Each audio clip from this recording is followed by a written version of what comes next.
우리에게 주시는 하나님의 말씀은 에스라 10장 1절부터 5절까지의 말씀입니다. 에스라가 하나님의 성전 앞에 엎드려 울며 기도하여 죄를 자복할 때에 많은 백성이 크게 통곡하매 이스라엘 중에서 백성의 남녀와 어린아이의 큰 무리가 그 앞에 모인지라. 엘람 자손 중 여이엘의 아들 스가냐가 에스라에게 이르되 우리가 우리 하나님께 범죄하여 이 땅 이방 여자를 맞이하여 아내로 삼았으나 이스라엘에게 아직도 소망이 있나니 곧 내 주의 교훈을 따르며 우리 하나님의 명령을 떨며 그 준행하는 가르침을 따라 이 모든 아내와 그들의 소생을 다 내보내기로 우리 하나님과 언약을 세우고 율법대로 행할 것이라. 이는 당신이 주장할 일이니 일어나소서 우리가 도우리니 힘써 행하소서 하니라. 이에 에스라가 일어나 제사장들과 레위 사람들과 온 이스라엘에게 이 말대로 행하기를 맹세하게 하매 무리가 맹세하는지라. 아멘. 한국교회 부흥의 역사는 1907년을 기점으로 시작되게 됩니다. 1907년 평양에서 자신의 죄를 고백하고 그 회개하는 역사를 통해 시작된 불꽃은 전국을 휘감아 일으켰습니다. 이는 어떠한 프로그램이나 물질과 또 권력의 힘도 아니었습니다. 바로 성령께서 회개를 통해 다시 교회를 회복하도록 도우신 것입니다. 이 회개의 역사를 통해 한국교회는 세워지기 시작했고 부흥하기 시작했습니다. 이는 오늘날에도 마찬가지입니다. 다시 한국교회가 새로워지는 힘은 그동안의 실수와 교만을 하나님께 철저히 고백하는 데 있다고 봅니다. 그 가운데 돌이키며 겸손히 하나님의 도우심을 구한 데 있음을 우리는 기억하며 나아가야 하겠습니다. 이는 우리와 가정과 교회도 마찬가지입니다. 말씀을 듣고 또한 묵상할 때에 죄 가운데 있는 연약함을 성령께서 깨닫게 해주실 때가 있습니다. 그러할 때에 겸손히 고백하고 다시 삶을 돌이키는 회복의 역사가 오늘 우리 가운데 있기를 예수님의 이름으로 축복합니다. 어제 본문에서 에스라는 방백들로부터 이스라엘 백성과 제사장들과 레위 사람들이 가나안 이방 여인들을 아내와 며느리로 삼아 거룩한 이 자손이 섞이게 되었다는 것을 듣게 되었습니다. 에스라는 이를 통회하며 또 하나님께 회개 기도를 드렸던 것을 우리가 기억합니다. 마치 백성들의 죄가 자신의 죄인 것처럼 철저하게 통렬하게 회개했던 것을 통해서 다시 오늘 그 회복을 통해서 역사가 일어나는 것을 보게 됩니다.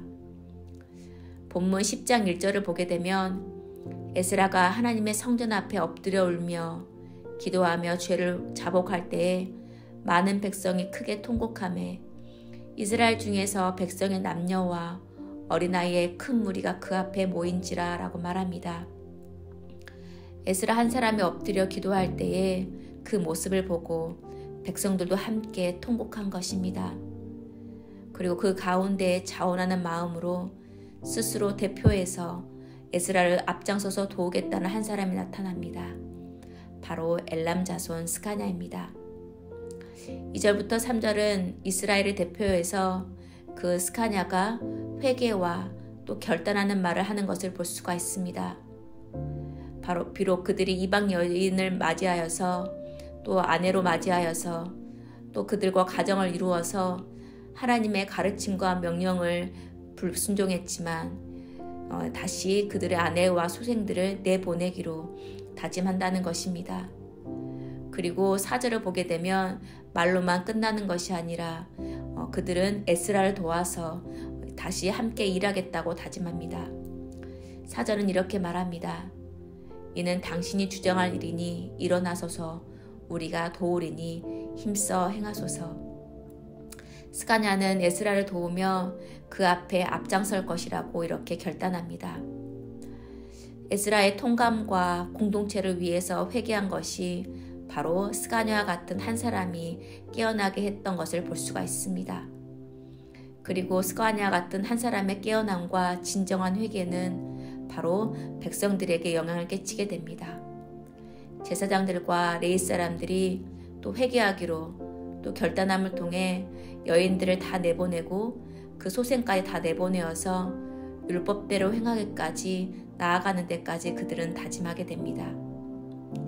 이렇게 하나님께서는 깨어있는 에스라와 같은 지도자와 또 그를 통해 마음을 같이한 스가냐 같은 사람을 세워서 일하시는 것을 볼 수 있습니다. 이렇게 말씀에 깨어있고 자복하는 역사를 통해서 공동체는 회복하고 다시 시작하는 기회가 됩니다. 오늘 말씀을 묵상함에 있어 바로 말씀에 깨어있고 자복하여서 회개하는 한 사람이 바로 여러분과 제가 되기를 다짐하며 나아갈 수 있기를 소망합니다. 성도 여러분, 이스라엘 백성들은 다시 예루살렘에 돌아와서 성전을 짓게 되었습니다. 그 다시 지어진 성전에서 그 제사와 예배는 드렸을지 몰라도 그들의 삶은 예배자가 아니었습니다. 왜냐하면 하나님께서 금하신 이방 여인들과 쾌락을 누리며 가정을 이루었기 때문입니다. 이러한 이중적인 모습을 사는 것을 바로 영적 리더였던 제사장들과 레위 사람들이 앞장서서 했던 것을 볼 수가 있습니다. 그들이 이러한 모습을 보일 때 남은 백성들도 자연스럽게 그 죄에 동화되어서 살아간 것입니다. 그러나 이를 본 에스라는 그 백성의 죄악을 자신의 죄악처럼 통감했습니다. 왜냐하면 그는 말씀과 가까이하여서 율법에 바로하는 사람이었기 때문에 이는 하나님께서 가장 싫어하시고 가증한 일이라는 것을 알았기 때문입니다. 또한 하나님의 뜻을 한 에스라는 하나님께서 바벨론 포로였던 그들을 다시 예루살렘으로 돌아오게 하셨을 때에 그들을 다시 회복시켜서 새로운 신앙 공동체로 만들고 싶어 하신다는 것을 알았기 때문입니다. 여기서 신앙 공동체라 함은 예배와 그리고 일상의 삶에서도 하나님 보시기에 거룩한 자로 서운한 자가 모인 공동체인 것입니다. 그렇다면 오늘 우리는 이 말씀을 통해서 우리 또한 주일 교회의 모습뿐 아니라 우리의 일상의 삶을 살펴볼 수가 있어야겠습니다. 주일에 받은 말씀처럼 우리가 일상에서도 우리에게 주어진 삶에서 어떻게 거룩한 모습을 보일 수 있을지 깨닫는 은혜와 또 실천할 수 있는 은혜가 있기를 소망합니다. 성도 여러분, 우리가 교회로 또 신앙 공동체로 모였다는 것은 또한 다른 이의 죄악과 또한 실수를 모르지 하지 않는다는 것을 말합니다. 여기서 실수를 안다는 것은 그 실수를 드러내는 것이 아니라 서로 감싸 안을 수 있고 때로는 허물도 덮어주며 또한 그 실수를 고백한다면 서로 기도하면서 회복되기를 도와주는 곳이 바로 신앙 공동체, 교회가 되어야 한다는 것을 말합니다. 왜냐하면 우리는 주 안에서 하나임을 또 주님의 한 몸인 지체임을 지난 성찬을 통해 고백했기 때문입니다. 주일에 예배만 드리고 서로 모른 채 하거나 관심 없는 사이는 남과 다를 바가 없습니다. 그러나 교회는 죄인들이 함께 모여서 말씀을 통해 서로의 죄를 고백하고 또다시 돌이키며 회복하며 새롭게 거듭나면서 살아가는 공동체가 되어야 함을 믿습니다. 이스라엘 백성들이 에스라가 통회하며 회개했을 때 다시 자발적으로 주 앞에 돌이키며 그 삶을 돌이켰을 때에 회복과 부흥의 역사가 시작되었습니다. 우리 가정과 교회도 바로 신앙 공동체로서 하나님께서 맡기신 일을 행함에 거룩함을 지킬 수 있기를 소망합니다. 또한 공동체 안에 실수하거나 또 죄 가운데 있음을 보았을 때 함께 기도하며 또 회복하는 역사가 우리 가운데 있기를 예수님의 이름으로 소망합니다. 함께 기도하겠습니다.